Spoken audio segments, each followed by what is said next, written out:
Hindi pabor ang ilang health advocates sa planong gawing legal sa bansa ang medical marijuana. Ipinunto nila ang mga posibleng side effects nito. Nasa frontline ng balitang yan si JC Cosico. Baka imbes na makabuti ay makasama pa medical cannabis o marijuana kapag ginawa itong legal sa Pilipinas. Ayon sa Philippine Medical Association, hindi pa tayo ganoong kasigurado sa side effects nito sa isang pasyente. Sa iba, nakakapagdulot ito ng pagkahilo, pagsusuka, pagkaantok, at ang iba naman ay actually nagkukumbulsyon.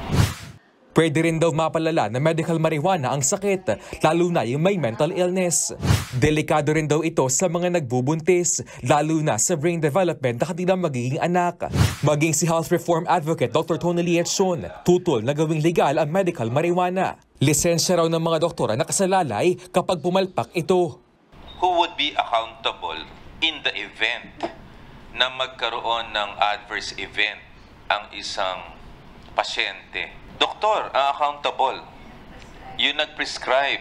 We want to enlighten them to stop it. We have bigger problems in our country. Sa buong mundo, mahigit 60 bansa pinapayagan ang paggamit ng medical cannabis o marijuana. Kabilang dyan ang Canada, Australia, United Kingdom at mahigit 30 states sa Amerika. Habang sa mga bansa sa Southeast Asia, tanging Thailand lang ang nagme-medical marijuana. Kamakailan lang dito sa Pilipinas, pinag-usapan na ng House Joint Committee on Dangerous Drugs and Health ang pagbalangkas ng guidelines. Sakaling gawing itong legal, mga pasyente lang na may medical condition ang pwedeng magkaroon ng access sa marijuana. Qualified patients are persons who have been diagnosed by an accredited physician as having a debilitating or non-debilitating medical condition and who, in the authorized physician's evaluation, should receive medical cannabis as treatment.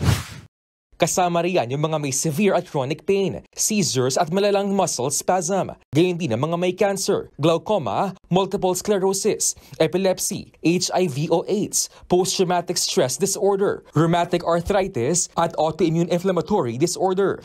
Pinag-usapan din sa pagdinig ng Kamara ang pagtatag ng isang Medical Cannabis Office o MCO na isa sa ilalim sa Department of Health. Ito ang mauuna sa pagtitiyak na hindi maaabuso ang medical marijuana. Katuwang din ang Food and Drug Administration sa pagsisiguro ng safety at efficiency ng cannabis.